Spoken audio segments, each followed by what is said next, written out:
I mean, there is no comparison. You cannot really compare TV ads with Facebook ads.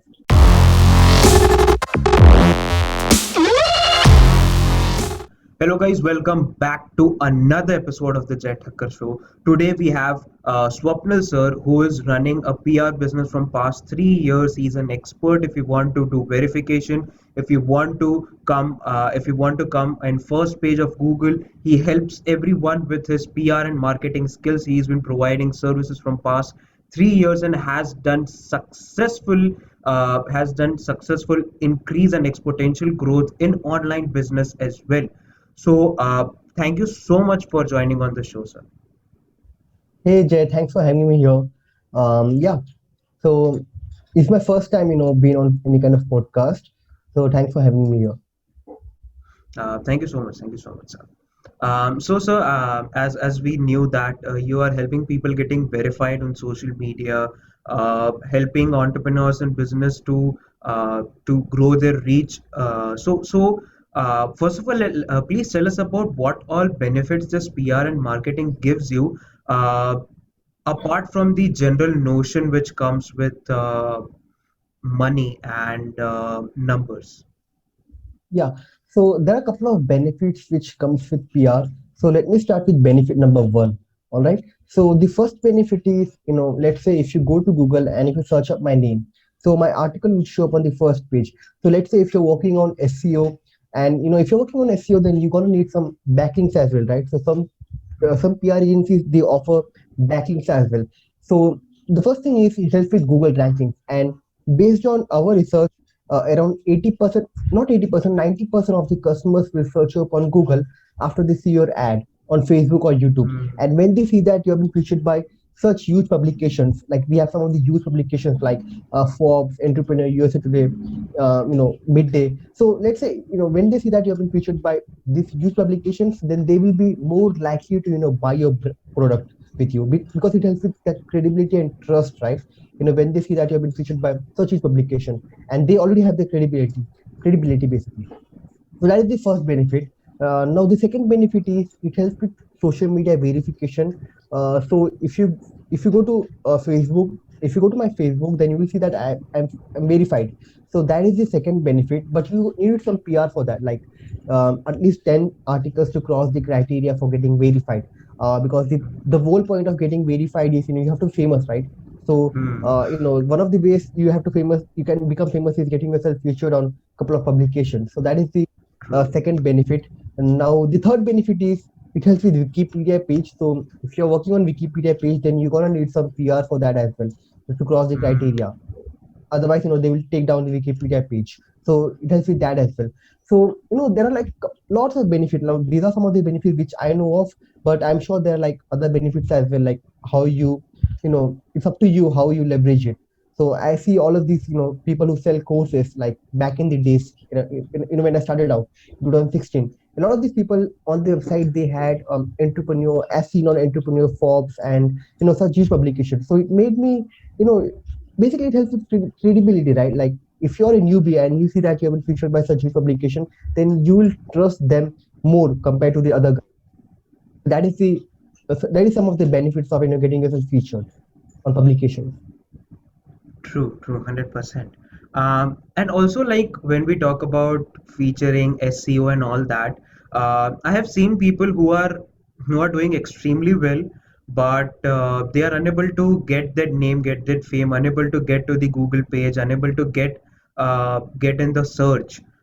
So, like, what's the program of SEO and how does it works? If you can help us understand that in a simpler and general context.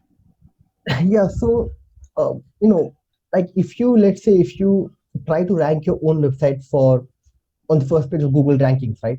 It will be really difficult because your website is new, and it takes a lot of effort and a lot of investment to rank on the first page for a really competitive niche. Hmm. So the benefit here, when you, let's say, if you get yourself featured on Hindustan Times, so all of the publications they already have a domain authority. Like they have been, in the industry since last 20 years or 15 years. They already have a dominant authority, and they have millions of backlinks to rank on the first page. So Hmm. yeah, so like it's better to get published on the first page than to work on your website for SEO. But you can you should definitely work on your website as well. But because let's say if someone visits your website, then you can you can basically give a pop up to capture the lead, capture the email. So you need that, but you cannot do that on Hindustan Times because you don't know Hindustan Times, right? So True. I would say that basically work on your website as well, and then for the backlinks, get yourself featured on some of the huge publications. True, 100%. And like this is my personal question because I don't know how, but this has happened like since past 5 months. If you search on Google India's most inspiring podcast and go to the Google's podcast recommendation list, minimum one and max to max three or four podcasts have constantly been there from past 5 months. So is it because the SEO or tags or people listening to it? Because the amount of listen I know from where I get to the amount of listens I have seen few colleagues of mine who are doing podcasting. Mine is equally same, but they are not getting ranked or they are not getting featured there. But I am getting there from past 5 months. So what's that? Is sometimes the platform provides you something or what's that?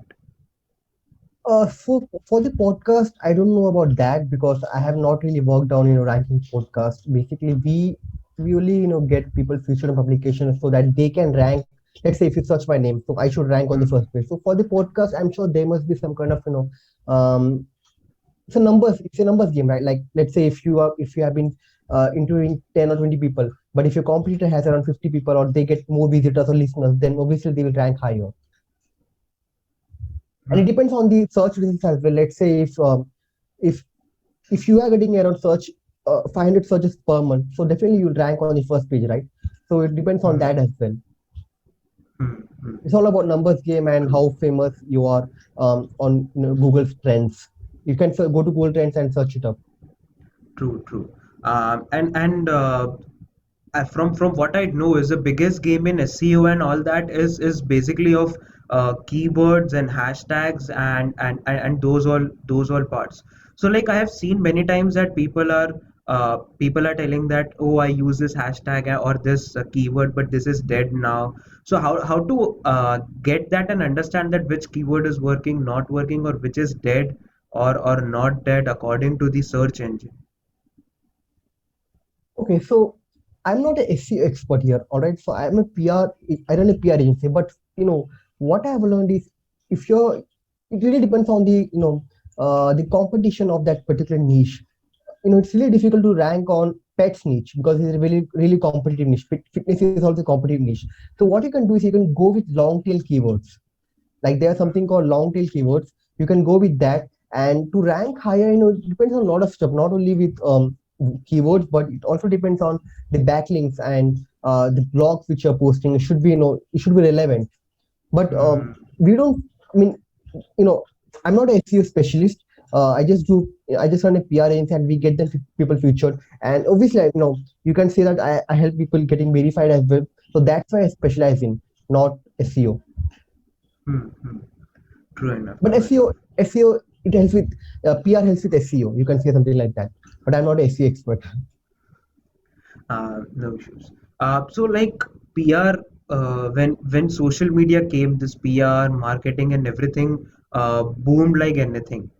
Because and now when we see that we are having potential of more 500 million users to come in. So how do you see the game of PR and marketing being changing by upcoming potential of more 500 million people on internet only through from India? So when we talk in global terms, when at least 1 billion people are going to come in next 10 15 years on social media. So how is PR and marketing going to change? If so, and if not, then what is its future game looks like? I mean, it's a good news, right? Like the more people comes in, the more money you make, right? Like let's say if you're getting 500, 200 listeners, let's say if someone is listening a podcast 300,000, 4,000 times, then obviously you will rank higher on the first page. So PR, I mean, it won't affect that much, but it will definitely affect the people who are investing money on this, on PR and marketing. Because let's say if you're in Facebook ads, right? Let's say Facebook ads is like a bidding platform. I don't know if you know about it, this or not. Mm, So if 500 people start advertising at the same time, then the prices will raise, obviously. mm. So I mean, I would say that the price would hike, but it's a good thing. Like there will be some competition in the niche as well. You really have to stand out. Yeah, we just you have to adapt. True. And obviously, like now we have been seeing that people are now shifting more towards, not more, but then they are people are not just limiting themselves to the conventional marketing strategies like going on TV ads and billboards, but they are also shifting to ranking their websites and marketing themselves on social medias, verifying themselves so that they can build trust from people. So um, what what is that do you think that our conventional way is going to change from completely by getting more users on the internet, or do you think that people are going to balance out their marketing strategies on social media and conventional game like TV ads, billboards, and all that? See, if you look about if you talk about billboards and TV ads, right? It is not effective.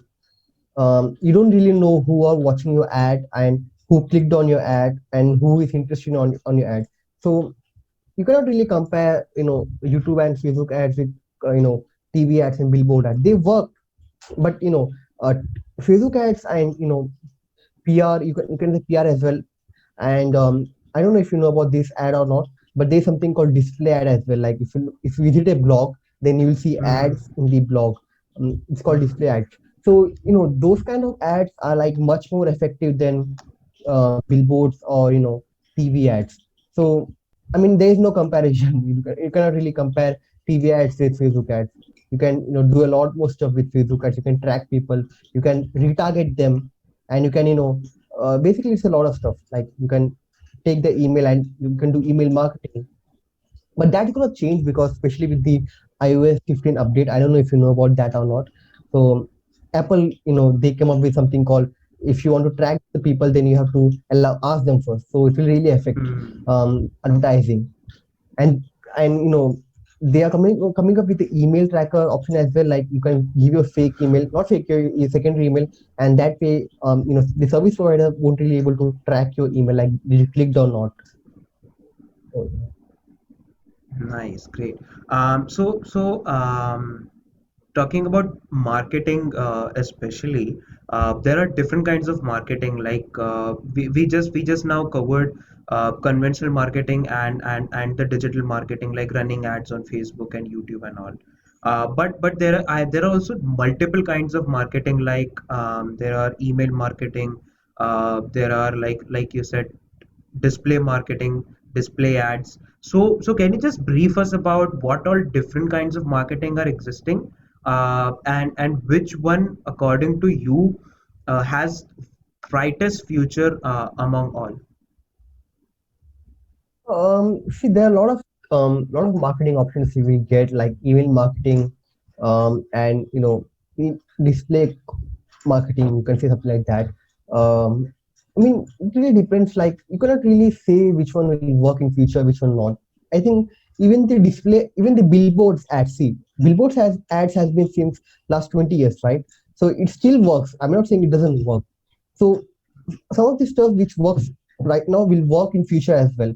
It But it will change how you do it. Like it will become difficult. Like obviously it will become more competitive, but it really depends how you differentiate yourself between your competitors and you.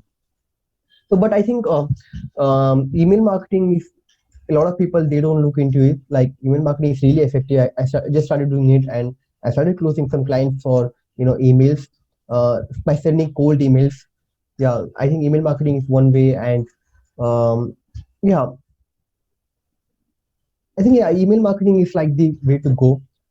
And you can obviously do Facebook ads and YouTube ads, and billboards will still be there, right? I mean, TV ads are still there. So obviously, it really depends like how you do it, and obviously it depends on niche as well.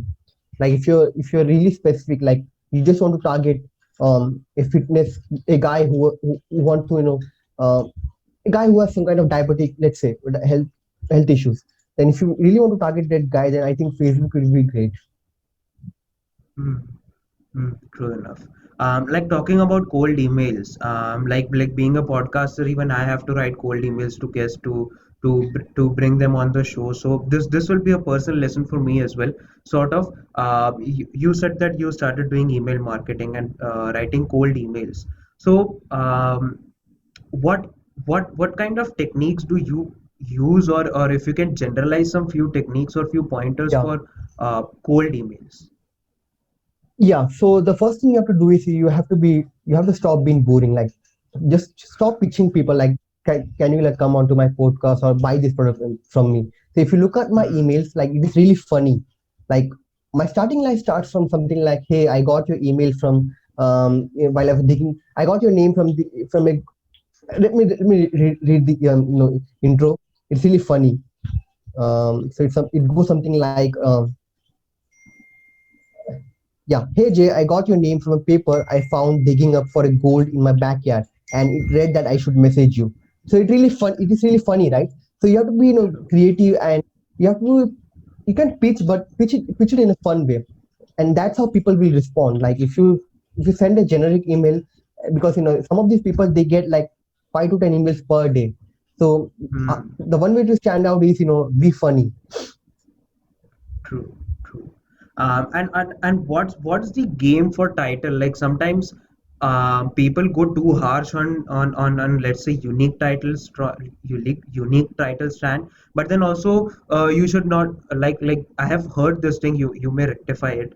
But like I have heard that your title should be unique. Your title should be short, and your title should not be conventional. But then your title should also tell majority part of what your email wants.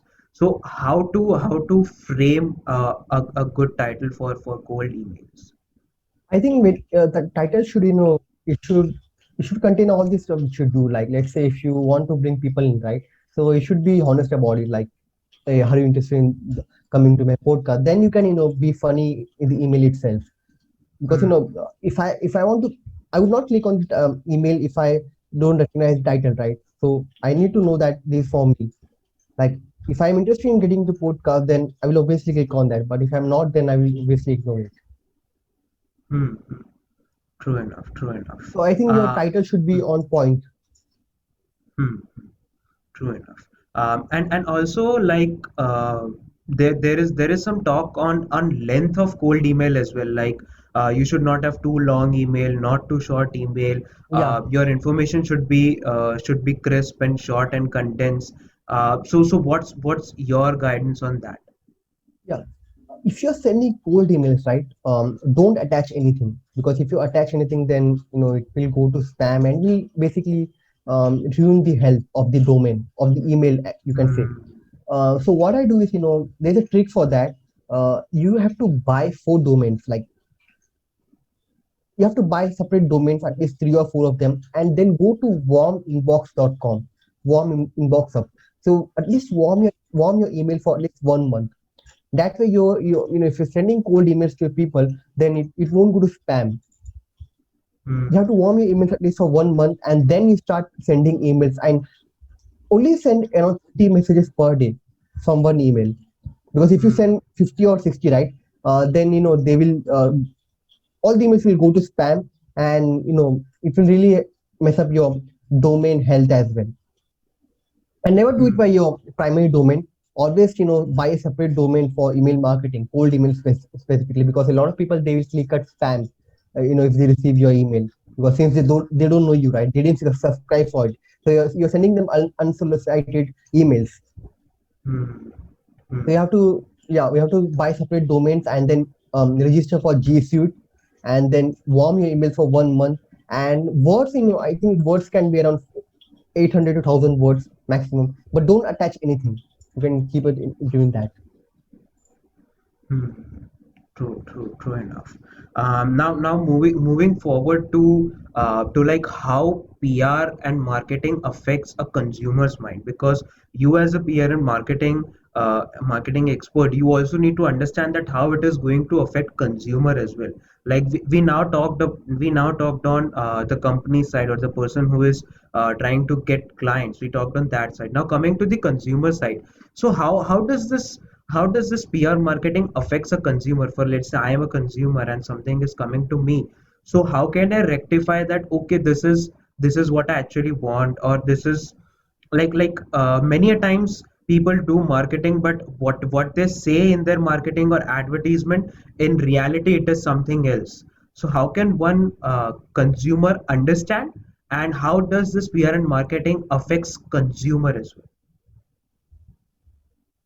Yeah, I think that's where PR comes in, right? It's all about public relation. So let me give an example. Like, let's say I run a digital marketing agency, all right, and you are in, let's say, you run some kind of business, like, and Hmm. you're looking for a Facebook ad specialist, and I pitch you like, I can run Facebook ads for your business, but you don't know me, right? I mean, you Hmm. don't know what I do, and you don't know my previous work as well.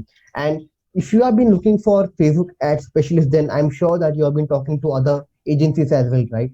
Hmm. So how would I, differentiate between them and me? So what I will do is, I will show you my, my features on Forbes. Obviously, Forbes, right? So Hmm. when you see that I've True. been featured by such huge publication, then it will really, it will help you make the decision to hire me. Hmm. And same goes to consumer as well. I mean, if I see something which has been featured on Health Magazine, I know I had this friend of mine, and this guy, he got featured on Health Magazine. He's a fitness guru. If he just how to, he's a fitness influencer, you can say something like that. And he has been featured on some of the huge print magazines, not digital media, print magazines of health magazines. And from getting featured on the health magazines, he got so many clients, like so many people, he got so many leads from that one particular post, because he's credible, right? People True. who are reading it, I mean, I'm sure health magazine, they won't really feature some random Joe, right? Like, you have Hmm. to qualify for that. So True. it really helps with that credibility, trust, and authority. That's why, I think it helps with PR, helps with that. So it's all about marketing is one thing, and PR is a different thing. I think everyone should do PR before getting into Facebook ads or Google ads or YouTube ads. Hmm. Really warm your audience. True. True. True. True enough. Especially today's, like, if you look at I mean, if you look at 2020, right, 2021, there's a lot of scams going on, online scams. Hmm. So the one way you can build trust is, getting yourself featured. Obviously testimonials will help as well, but getting yourself on some huge publications, like, let's say if you're in business niche, right, get yourself on Entrepreneur, Forbes, or some of these business niches. If you're in beauty niche, you can get yourself on Vogue, or there are a couple of beauty niche as well, right? We have Fashion Week Daily. Yeah, get yourself featured on some publication, then start running ads. True. True. So how to get featured on those kind of publications, like uh, uh, should we as a company or a brand or an influencer, should we how should we reach to that publication? And before reaching to them, we should also have some credibility so that they can accept us, and they can have us in their publication. So what's that whole game of publishing oneself on a good Yeah, on a good page? yeah. So there are two ways. The first way is, let's say, if you can really pitch, you can pitch the editors and the people who get the article published. All right, you can just go to Hmm. Google, and if you go to Entrepreneur, then you will see the editor's email on the bottom. You can do that, but there is like 90% chance that they will ignore your email, because they get thousands of pitches per day. And why should they, why should they get you featured, right? Like, unless you're Elon Musk, or let's say for someone famous, then obviously they will chase you. But if you're like really, if you're like really small, then I think the best way you can do is, hire a PR agency and partner up with them, because they have a database of writers and editors and people who get the articles published on these publications. Like, I have around Hmm. 300 to 400 huge publications, including some of the huge ones in India and US and UK as well.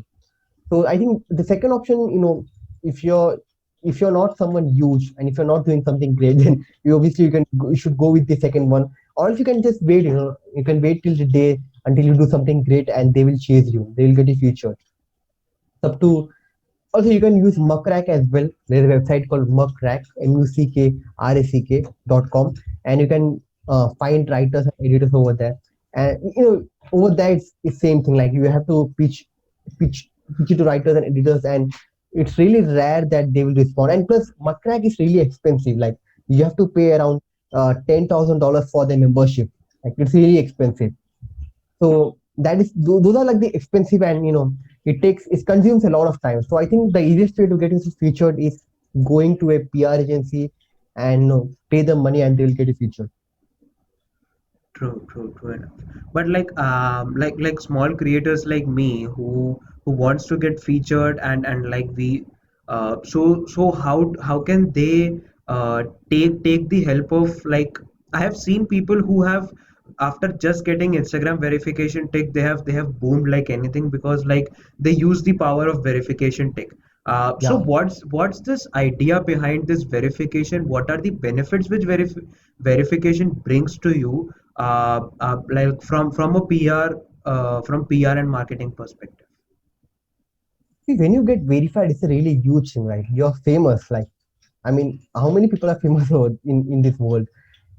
If you visit True. a verified profile, then you will respect that person, right? He's something else. Like, a random person doesn't cannot get verified. So verification helps with a lot of things. If you're an influencer, so I have seen influencers they triple their charges after getting verified. Let's say I knew this girl and she had around 200,000 followers, and she was charging around $1,000 per post when she was not verified. And once she got verified, then she started charging $5,000 for one post. So it helps with that as well. So you can charge your uh, the company. If you're an influencer, you can charge obviously. And even if you're someone, even if you're selling a course, right? I see a Hmm. lot of people sell course. If you're Hmm. verified, then it will really help you with selling a course as well, because it helps with it is same thing like PR and verification. It does the same thing like credibility, trust, and authority. And these are the three things. It is really important when you're trying to sell something. Hmm. So True. verification, it helps with growing the followers as well. Once you get verified, right? So you will get more attention on your profile because you're verified. And if you like, let's say if you comment on anybody's speak, right, on Instagram, Hmm. Facebook, your comment will be on the first, on the top, because you're verified. Hmm. Like whenever I comment on some celebrities photo, my comment is on the first page, first, you can say first section. True enough. You True can enough. really stand out the other people. Yeah. True enough. And like I have gone through your Instagram profile and like you have made around 30,000 followers. So like me being a content creator, like I would want to know that how content creation has changed on Instagram specifically. Uh, and also I'll come to the Facebook as well. But for Instagram to be specific, how the content game has changed because like I have seen Instagram is now not focusing on IGTVs more. It is now majorly focusing on reels and carousels. So what's that game and like how have you been able to leap on that? I mean, it has definitely become difficult, to grow on Instagram. But I think if you want to grow on Instagram, right, you have to focus on reel. And Hmm. it really depends on which niche you are in. Like if you're in, let's say, a lot of people they make funny videos, right? So though they are like more likely to grow compared to you, because Hmm. it's a very broad niche, right? For you, for entrepreneurs, it is really difficult to grow, because not a lot of people want to listen to your thing, right? But True. lot of people they want to see funny videos. So it's really easier to grow on Instagram if you're showing something funny. I mean, you can go to Instagram, right? And all of these people who make funny videos, they have obviously more views. I mean, I used to make videos, and my sister, she's like 12, and she has more views than me because she makes stupid funny videos. But yeah, I mean, I'm not saying you cannot grow, but you have to focus on reels. I think reels is the best way to grow. And one of the ways you can do is, obviously TikTok is banned in India, but TikTok was Hmm. like really opportunity. It was a great opportunity to grow. I mean, I know a couple of people, they are like making a lot of money from TikTok, not from the, from the AdSense, but they get a lot of clients for their law firm. Like I know this lawyer, and he makes TikTok videos, and he, and most of his clients now he gets it from TikTok. Hmm. TikTok and Reels. Short videos, I think short videos will be the future, because people have less attention span nowadays. Like nobody will watch. Hmm. Only few people will watch 1 hour video or 30 minutes video. They just want to scroll, and it's really addictive, right? We, True. I mean, if you look at the generation, today's generation, they are really fast. So I Hmm. think Reels will be the best. Like it takes 15 seconds to make a video, 30 seconds. Yeah, focus on Reels, then you can grow. Hmm, true enough, true enough. And now talking about Facebook, like I have heard this from a lot of people that Facebook videos is like is sort of dead. It mostly runs. If you want to grow on Facebook, either you have to upload like tons and tons of videos daily, or it's like you have to run ads on it. So what's the exact algorithm for Facebook if one wants to grow organically there? I mean, Facebook is definitely difficult than more difficult than Instagram. I don't know why, but I mean, same thing. You can post your videos and start connecting with people, and if they like your video, then they will share it, right? So, I mean, yeah, Facebook is difficult to grow compared to Instagram. Hmm. I mean, And the solution is, the solution is to make content. Like start creating content and forget about how many views or followers you get. Just focus on that. Focus on at least for 1 year, and then obviously you'll grow. And yeah, this is what I've seen. Like a lot of people I know, they just started creating content, and they never focus on how many followers or likes they have. And eventually after 1 year, they like their content or YouTube page, they skyrocket. So it really depends like how often you create videos, and obviously focus on reels. I don't know much about Facebook videos, because I don't think it is that effective. hmm, true enough, true enough. So now I have this question running in my mind. What kind of audiences do PR and marketing look when they go for running ads on Instagram versus they go for running ads on Facebook? So how do these two works, and what kind of audience do we generally get from Facebook or Instagram in terms of running ads? I mean, it really depends who you're targeting, right? Like, let's say if you're a fitness influencer, then obviously you will target people who want to make get six packs or get fit. So I think it's all about target who you're targeting. Hmm. Have you ever ran Facebook ads? Like, if you go to Facebook backend, then you will see that they have the option to target. Let's say um, if you want to target someone who wants to build a good physique, then obviously that person might be following some of the huge fitness pages, right? Then that way you can add in all of your interest, and that way you can run ads. I asked this question because like there are people I have heard that they said that if you want a little elder generations of people like about 20 above 25 to 30, if you are targeting those kind of age group, then Facebook is much more efficient than that of Instagram. Instagram is majority for young age group like college going group and like in late 20s or early 20s. So on that perspective, I'm asking that is this notion true in terms of running ads, in terms of targeting people, if we generalize in terms of age group? Yeah, I think that is true, because a lot of people Instagram is full of young people, right? And Hmm. Facebook is, yeah, that, I mean, I don't know who said this to you, but he's right. If you want to target older people, then you should target Facebook. I think Facebook is the way to go. But you can definitely try out Instagram as well. Obviously they will only charge you if they show that your ad, right? So if the Hmm. person is if the person is on Instagram, if they see the ad, then yeah, then only they will charge. So I don't think it makes a huge difference, because it's up to pay per view, right? Hmm. True enough, true enough.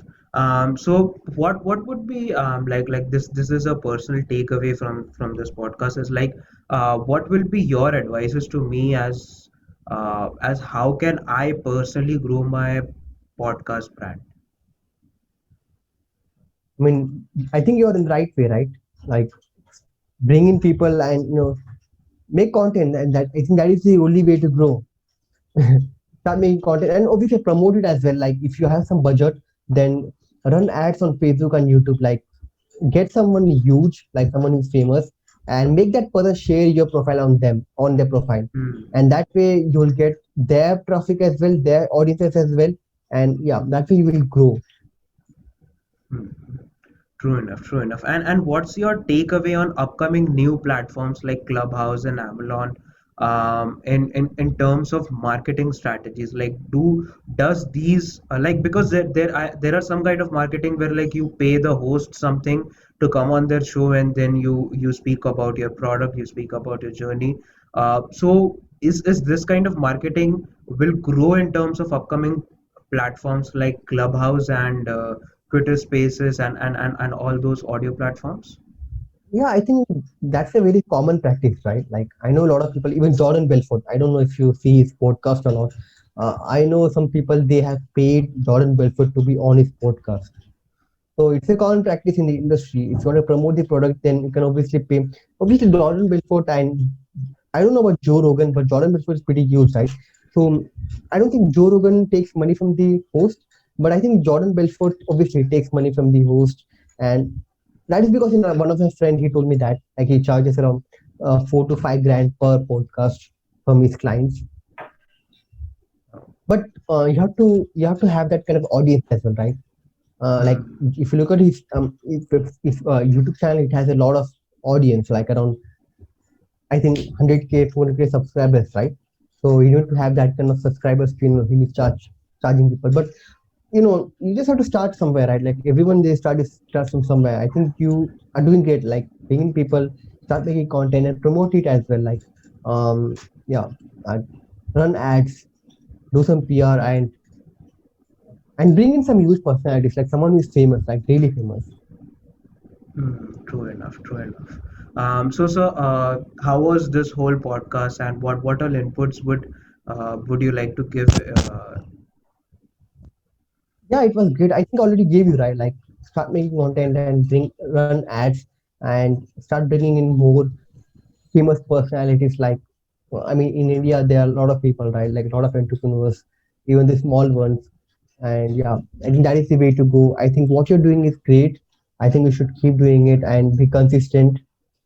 And the one thing I love to say is, when you pitched me, right, to get on the podcast, you could have made some kind of uh, banner so that I can post um, on my Facebook, on my Instagram. That way, my audience will listen to Mm, your podcast as well, and that way, it would have been really help you grow. sure, sure. Like what I do is I do this after the recording so that like whenever we publish this on YouTube, on Spotify, at that time I make those banners and I share it with guests. Yeah, that is fine. I mean, then that is fine, right? Like, yeah, I see a lot of people doing that. That is why I asked. No issues. So, thank you so much again for joining in, for having this podcast. I wish we'll have more podcasts regarding marketing, PR strategies, and all those things. So, thank you so much for coming on the show, and have a great day and have a great time ahead. You too. Thanks for having me here. Have a great day. Bye.